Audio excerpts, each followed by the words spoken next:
اور dear students پھر ہم بیج بونے والے کی چوتھے چیپٹر میں ہم دیکھتے ہیں بیج بونے والے کی تمثیل یسوع مسیح نے دی، اور میں نے ابھی گزشتہ روز اس پر ایک لیکچر دیا جو کہ بہت بلیسفل لیکچر رہا. بہت سے لوگوں نے جب وہ سنا تو انہوں نے کہا کہ ہم نے بہت دفعہ اس لیکچر کو سنا ہے، ہم نے اس کلام کو سنا ہے، مگر آج ایک نئے ڈھنگ سے ہم نے نئے مکاشفہ کے ساتھ اس کلام کو سنا ہے. تو آپ ضرور یوٹیوب پر اس کو آپ سن سکتے ہیں، فالو کرنا چاہیں تو آپ ضرور یوٹیوب پر اس کو سنیں، بیج بونے والے کی جو مثال ہے، کیونکہ اس میں بہت اور گہرے مکاشفات کے ساتھ خداوند نے جب مجھے یہ کلام دیا تو میں نے خداوند کے پاک روح کی ہدایت سے گزشتہ ہفتے میں اس کلام کو بہت سے لوگوں کے ساتھ شیئر کیا. یوٹیوب پہ موجود ہے، آپ ضرور اس کو سن سکتے ہیں اپنی مزید رہنمائی کے لیے. پریز گاڈ. اور ڈیئر اسٹوڈنٹس، ہم خداوند کے فضل سے بہت سی چیزیں جو خداوند ہمیں، جب ہم روح میں خداوند کے ساتھ کام کرتے ہیں، سچائی کے ساتھ کام کرتے ہیں، تو خداوند عجیب طریقے سے معجزات کرتا ہے. ہاللیلویہ ہاللیلویہ ہاللیلویہ. ہم آگے چلیں گے تو یسوع نے جب تمثیلوں میں بات کر رہا تھا تو وہاں پہ سوال ہوا کہ تمثیلوں میں بات کرنے کا یسوع نے مقصد بتایا کہ یسوع تمثیلوں میں کیوں بات کرتا ہے. پھر یسوع نے ان کو وہ تمثیلوں میں بات کرنے کا مقصد سمجھاتے ہوئے یسوع نے ان کو بیج بونے والے کی مثال کو بھی ایکسپلین کیا. پھر یسوع نے چراغ دان کی مثال دی کہ پیمانے کو چراغ جلا کر ہم پیمانے کے اوپر رکھتے ہیں، اور اس کی ایک جو ہے نا یسوع نے بھید کھولا. پھر اگنے بڑھنے والے بیج کی تمثیل یسوع مسیح نے اس چیپٹر میں دی، اور رائی کے دانے کے لیے یسوع نے تمثیل دی. میں نے منسٹری سٹارٹ کی ڈیئر اسٹوڈنٹس، تو اس ٹائم میں نے جب رائی کا دانہ دیکھا تو آئی واز سو سرپرائزڈ کہ اتنا چھوٹا دانے میں خداوند نے اتنا بڑا بھید چھپا کے رکھا ہوا ہے، اور کہاں رائی کا دانہ اور کہاں پہاڑ.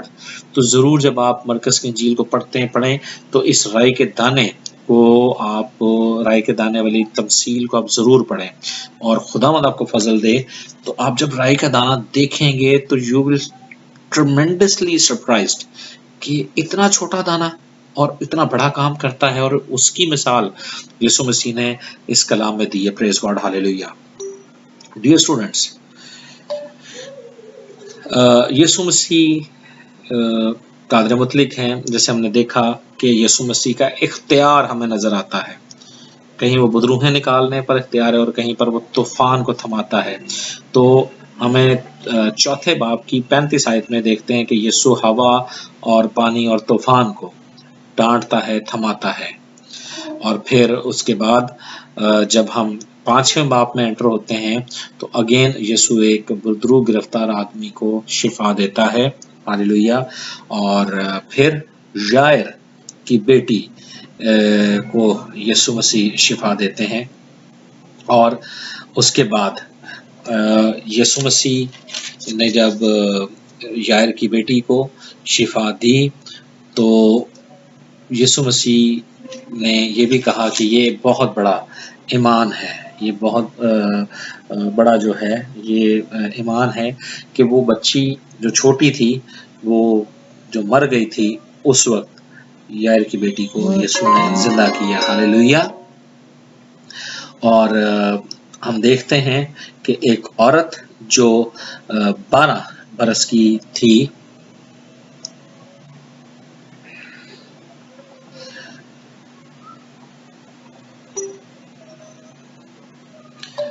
ڈیئر اسٹوڈنٹ میں یہاں پر تھوڑا سا آپ کو ایکسپلین کر دوں کہ یائر کی بیٹی جو بیمار تھی وہ اچھی ہوئی اور وہ مرنے کے نزدیک